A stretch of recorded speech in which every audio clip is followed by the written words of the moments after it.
कार्यक्रम देखने वाले किसान भाई बहनों को हमारा प्यार भरा नमस्कार। किसान भाइयों, मछली पालन रोजगार आज प्रमुख रोजगार माना जा चुका है, क्योंकि कम समय और कम जगह और कम मेहनत से बहुत ही सफलतापूर्वक मछली पालन किया जा सकता है। और इसी संबंध में आज हम आए हैं छत्तीसगढ़ के ग्राम चांदो, जिला राजनांदगांव में एक सफल किसान जितेश भाई से मिलने। वो सरकारी योजनाओं का लाभ लेकर और मत्स्य विभाग से मदद लेकर सही मार्गदर्शन से मछली पालन के क्षेत्र में सफलता हासिल किए हैं और आज आत्मनिर्भर बने और अपना जीवन खुशहाली से जी रहे हैं।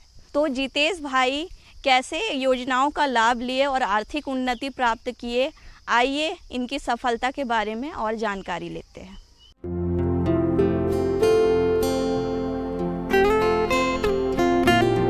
युवा कांधों पर जब आती है जिम्मेदारी, मेहनत पर भरोसा कर आत्मनिर्भर बनने की बारी। बढ़ जाते हैं मुश्किल राहों पर चुनौतियों का सामना करते, घर परिवार में खुशहाली लाने स्वयं को साबित कर पाना ही है समझदारी। समझदारी खेत खलिहान में हो या किसी भी तरह के व्यवसाय में, गांव में हो या शहर में, अब पढ़े लिखे युवा भी मत्स्य पालन में किस्मत आजमा रहे हैं और अच्छा लाभ कमाकर हो रहे हैं आत्मनिर्भर। ऐसे ही एक युवा हैं ग्राम चांदो, विकासखंड छुरिया, जिला राजनांदगांव के युवा मत्स्य पालक जितेश हिड़ाऊ।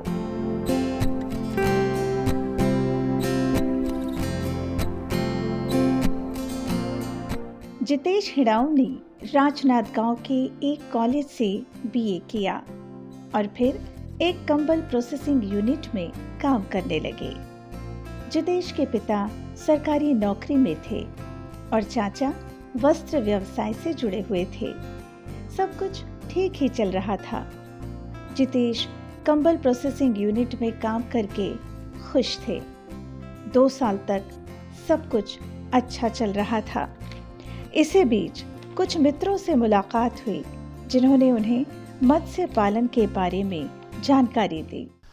चांदो का मेरा खेत है और सर्वप्रथम मैंने बीए किया आर्ट्स में। उसके पश्चात मैंने गवर्नमेंट की जॉब की, गवर्नमेंट कंबल प्रोसेसिंग यूनिट में मैंने जॉब की। 2 साल जॉब करने के पश्चात मुझे वहाँ से संतुष्टि नहीं मिली किसी भी प्रकार की, मतलब आर्थिक चीज़ें नहीं सुधर रही थी। उसके पश्चात मैंने राजनांदगांव में ही मतलब फ्रेंड जो हैं, फ्रेंड सर्कल में मछली पालन का काम करते थे, तो उनके यहाँ मेरा आना जाना था। तो आते जाते वहाँ से मुझे थोड़ा सा नॉलेज पता चला वहाँ के कैसा क्या किया जाता है, कैसा पाला जाता है, कैसे पॉन्ड बनाया जाता है, कैसे मछली कैसा दाना उसमें दिया जाता है। उसके पश्चात मैंने ऑब्ज़र्व किया कि मछली पालन में प्रॉफिट है, मुझे इस तरफ जाना चाहिए था करके। उसके पश्चात मैंने ज़मीन खुद का प्राइवेट करने की सोची और ज़मीन सर्च किया सबसे पहले। तो ज़मीन खोजने में मुझे 2 साल लग गए, जिसमें हमको बिजली भी चाहिए थी, पानी भी चाहिए था और रोड भी चाहिए था आने जाने के लिए। उसके बाद 2 साल बाद मुझे सर्च करने के बाद ज़मीन मिली। उसके बाद सब चीज़ें रेडी हुई। उसके बाद हम गवर्नमेंट के पास गए, फिशरी डिपार्टमेंट राजनांदगांव के पास। वहाँ हमने पूरा पता किया, वहाँ से हेल्प ली, क्या चीज़ें रहती है, क्या चीज़ें नहीं रहती है, गवर्नमेंट की सब्सिडी और चीज़ों को लेके हमने वहाँ पे संपर्क किया।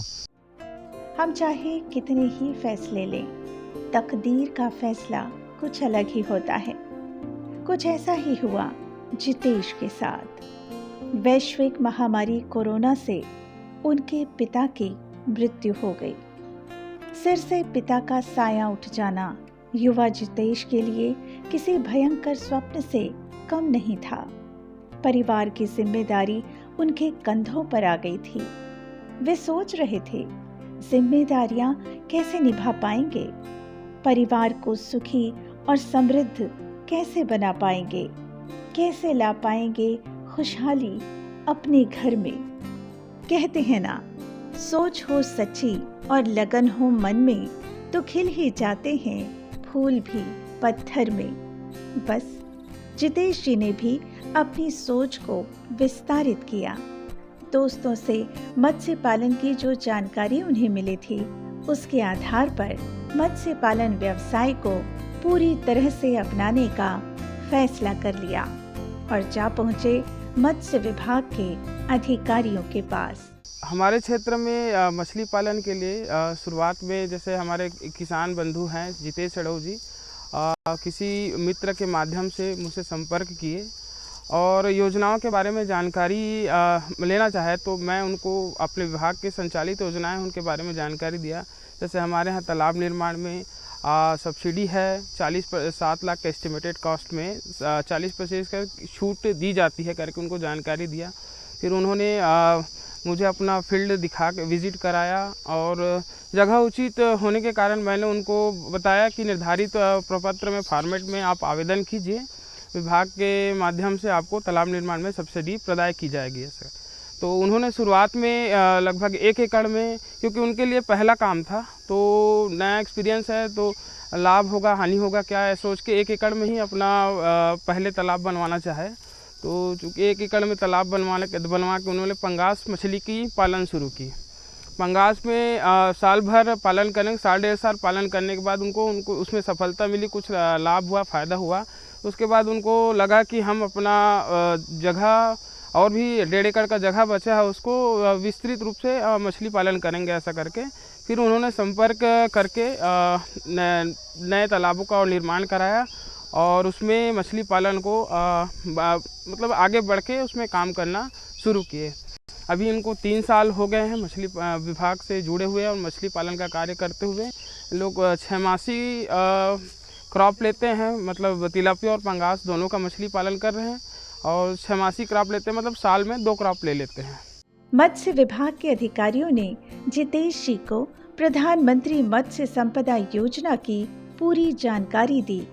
तालाब निर्माण कैसे किया जाता है, मछली पालन और मत्स्य बीज उत्पादन कैसे किया जाता है, इसमें कितना खर्च आता है, कितना अनुदान मिलता है, इन सारी बातों की जानकारी प्राप्त करने के बाद जितेश ने मछली पालन के लिए जमीन की तलाश शुरू की। उन्हें ऐसी जगह की तलाश थी जहां सड़क हो, बिजली और पानी की भी सुविधा हो। करीब 2 साल बाद उनकी ये तलाश पूरी हुई। ग्राम चांदा, विकासखंड छुरिया, जिला राजनांद गांव में।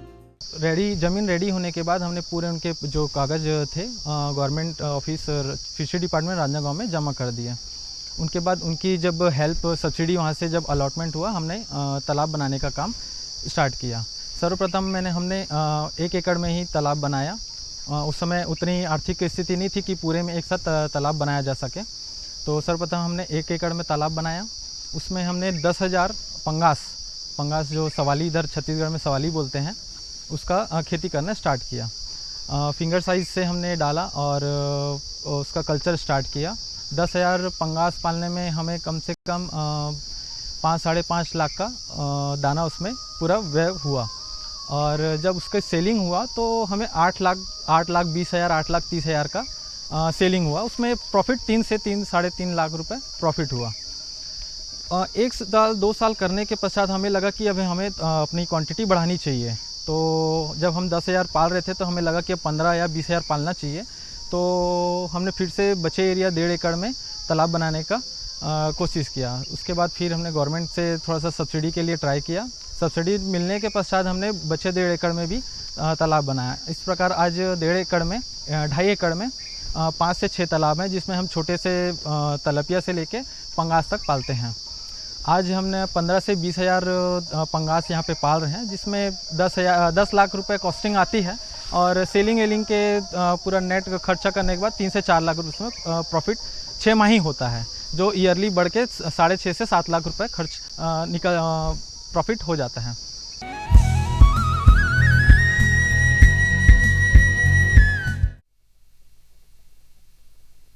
सब्जी में मसाला ज्यादा है। कितनी बार कहा है कि जितनी जरूरत हो बस उतना ही डाला करो। अरे मुझसे तो ऐसा कभी कभार होता है। और तुम जो हमेशा खेत में अनाप शनाप कीटनाशक डालते हो, उसका क्या? ठीक ही तो कह रही है बहू। देख, खेत में उतनी ही दवा डाल जितनी जरूरत हो। याद रखो, कीटनाशक जहरीले होते हैं।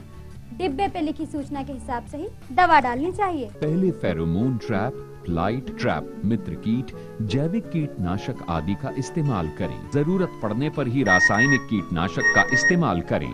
छिड़काव सुबह या शाम दस्ताने, मास्क और पूरी आस्तीन वाले कपड़े पहनकर करें।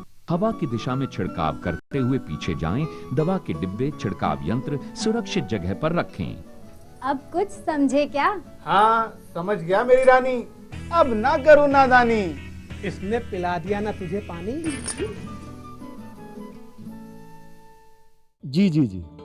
किससे बात कर रहे थे इतना हंस हंस कर? किसान कॉल सेंटर में विशेषज्ञ से खेती के बारे में सलाह ले रहा था। सुबह भी रात को भी? किसान कॉल सेंटर सुबह 6 बजे से रात को 10 बजे तक खुलता है। रविवार को भी? साल के 365 दिन खुलता है। पर तुम ये सब क्यों पूछ रही हो? मैं तो कुछ और ही समझी थी। कृषि संबंधी समस्याओं का अपनी भाषा में तुरंत समाधान पाने के लिए पूरे भारत में किसी भी फोन से राष्ट्रीय हेल्पलाइन नंबर 1800-180-1551 पर संपर्क करें। आप किसान भाइयों की खेती बाड़ी से जुड़ी हर समस्या का कृषि विशेषज्ञों द्वारा तुरंत समाधान। किसान कॉल सेंटर। आप भारत के किसी भी प्रदेश में रहते हो, कोई भी भाषा बोलते हो, आपकी समस्या चाहे फसल की बीमारी की हो, खाद की, पशुपालन की या कृषि से जुड़ी नई तकनीक की, अपनी समस्या का अपनी ही भाषा में समाधान पाने के लिए आप देश के किसी भी कोने से डायल करें 1551। विशेषज्ञ द्वारा आपको दी जाने वाली ये सलाह बिल्कुल निशुल्क है। ये सुविधा प्रातः 6 बजे से रात्रि 10 बजे तक निशुल्क उपलब्ध है। किसान कॉल सेंटर यानी 1551।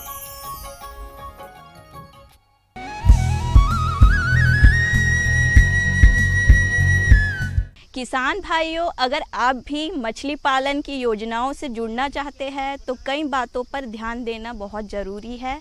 जैसे मछली पालन की तैयारी कैसे की जाए और तालाब का निर्माण किस तरह किया जाए, पानी की गहराई कितनी होनी चाहिए, मछली के आहार प्रणाली में किस समय कितनी मात्रा में चारा देना चाहिए, इसके साथ ही क्या क्या सावधानी रखनी चाहिए। आइए जानते हैं इसके बारे में।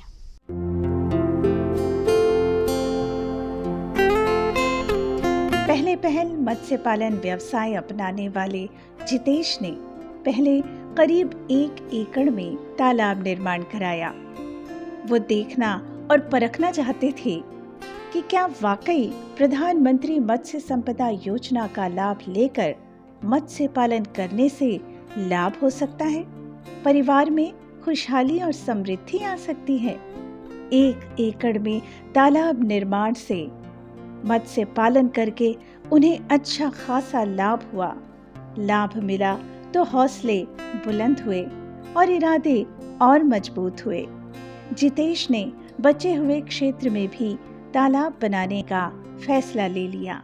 सर्वप्रथम इन्होंने तिलापिया और पंगास मछलियां का पालन शुरू किया, तो उसके संबंधित मैं उस पालन से संबंधित जो कुछ जानकारियाँ आपको देना चाहता हूँ। जैसे आपको मछली पालन शुरू करना है तो सर्वप्रथम आपको चाहिए कि आपका मछली का बीज अच्छी होनी चाहिए। मछली का बीज अच्छी हो, इसको जानने के लिए आप कोशिश करें कि आप एक रजिस्टर्ड फार्मर है, रजिस्टर्ड मत्स्य बीज उत्पादक है, उनसे ही आप मछली बीज क्रय करें। साथ में आप मछली की क्वालिटी जानने के लिए उसको टब में रख के आप वाटर मूवमेंट करके उसकी एक्टिविटी देख के आप मछली की क्वालिटी जान सकते हैं।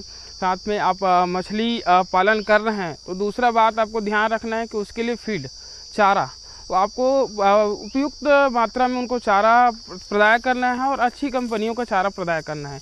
क्योंकि चारा की क्वालिटी सही नहीं होती तो वो आपकी वाटर क्वालिटी में डिस्टरबेंस लाता है, जिससे मछलियाँ स्ट्रेस में आती है, साथ में मोर्टेलिटी शुरू हो जाता है। तो इससे आपका जो आर्थिक जो इकोनॉमी का आय है उसमें बहुत फर्क पड़ेगा। तो 2 महत्वपूर्ण चीज़ें हैं, जैसे मछली का बीज की क्वालिटी और चारा का वैरायटी, चारा की क्वालिटी, इसमें आपको अच्छे से ध्यान रखना है। साथ में ही आपको समय समय में वाटर क्वालिटी पैरामीटर को विभाग के माध्यम से या फिर अन्य जो प्राइवेट कुछ फार्मर्स हैं वाटर क्वालिटी पैरामीटर का चेकिंग का काम करते हैं, उसके माध्यम से समय समय में जांच करवाते रहिए और आवश्यकता पड़ने पर ही केमिकल दवाइयों का इस्तेमाल कीजिए।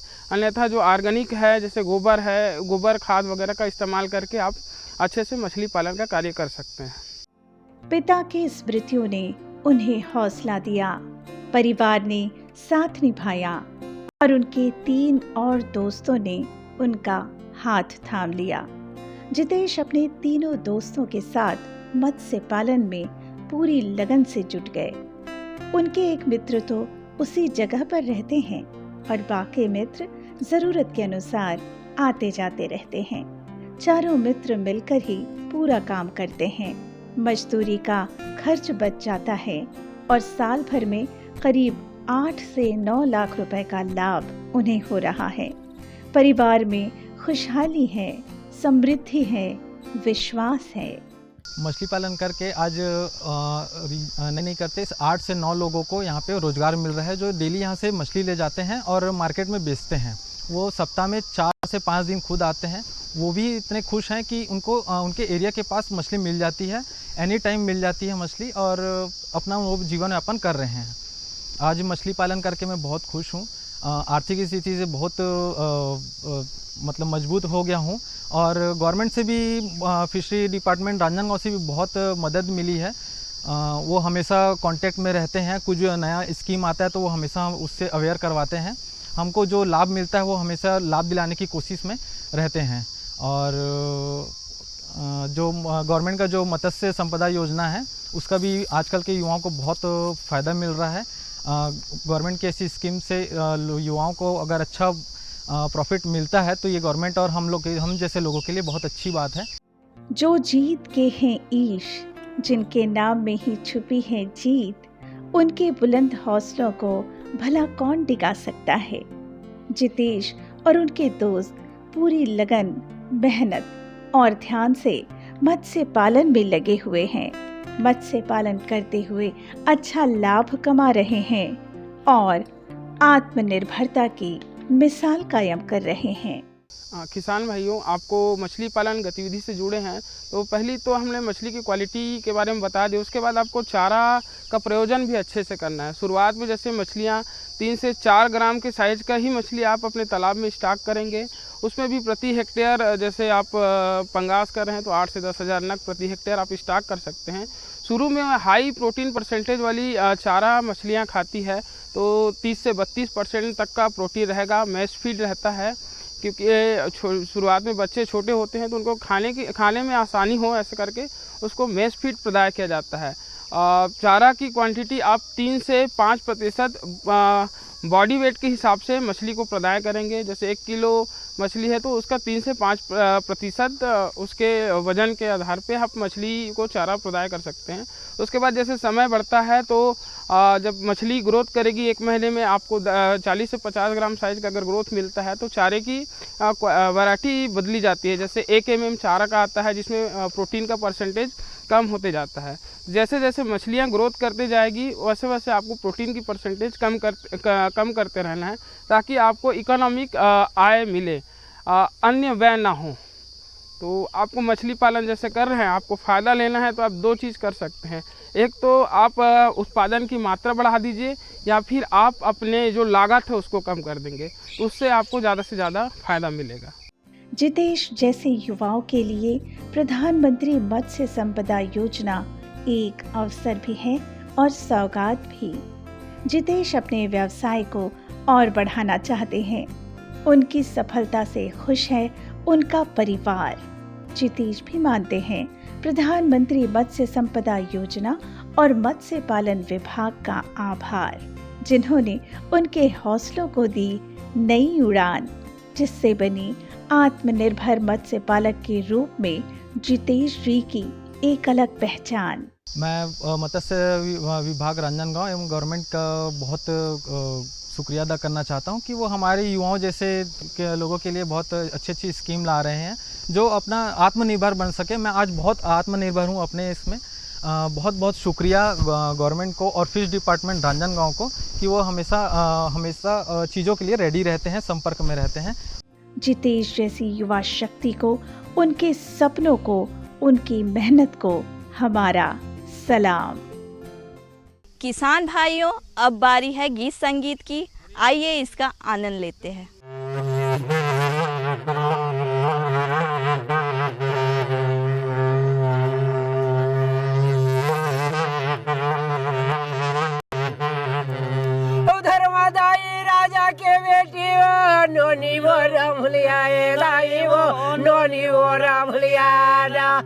औसाते जो साले के उम्र गा कुकरा के वसात ना सेदुरा पाडर रामलिया वो गंगाया सना दे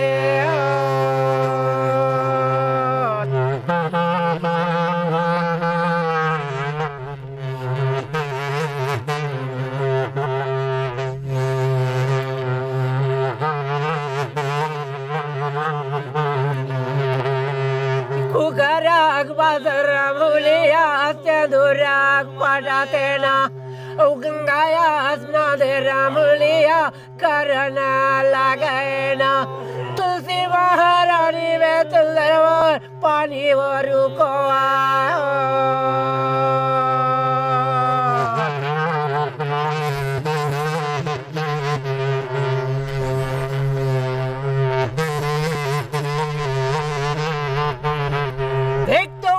धर्मोदय राजा की बेटी नोनी रमलिया कॉलोनी के रही है।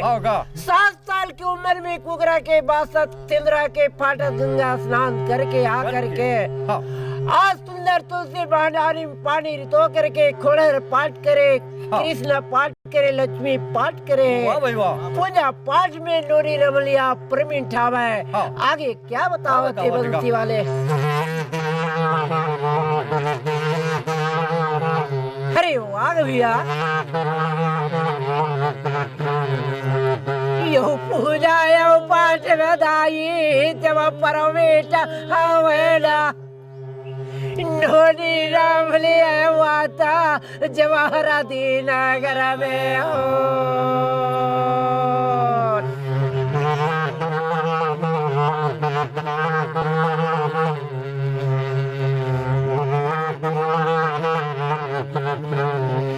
यो तारी नारी लाला होया वरोडा नारी लाला एना तोहरा दीना कर मेरा भूलिया जाओ ससुरारे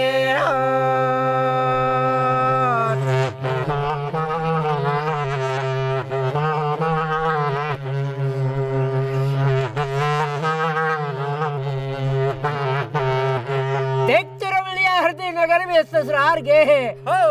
आज मेरे नोनी रमलिया की डोला पहुँचे तो सोन के दीपक होकर मोती बालों में जलना के शुरू हो गए। आज सती नारी नोनी रमलिया रहते ना और हरदी नगर में गए तो सास मिले है कोयलान और ससुर मिले है कंठी रावत और भुजवल मिले है ओकर पति। आगे क्या बताओ थे बंसी वाले।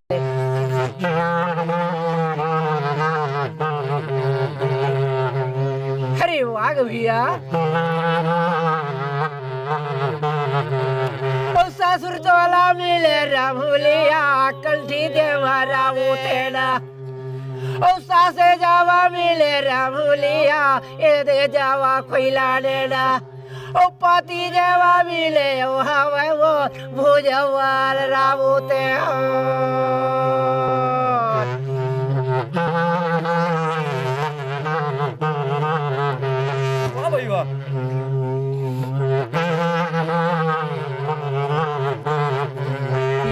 सदा के करी लेवे चिनारे ये मेहनत के करी लेवे चिनारे मोला जाना वे परदेश रे हंसा ये रसदा के मेहनत के करी लेवे चिनारे ओ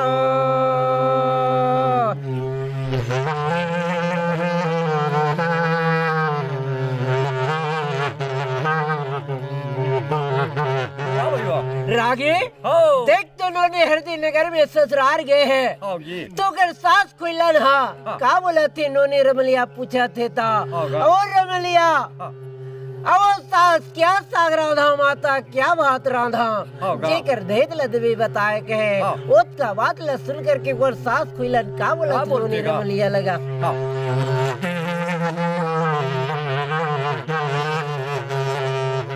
अरे वाह भैया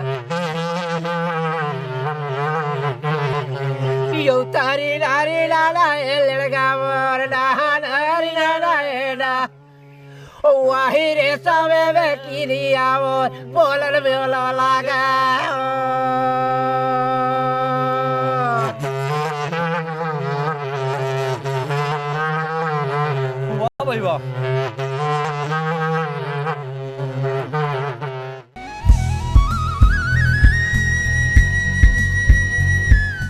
किसान भाइयों, आज के कार्यक्रम से आपको ज़रूर प्रेरणा मिली होगी।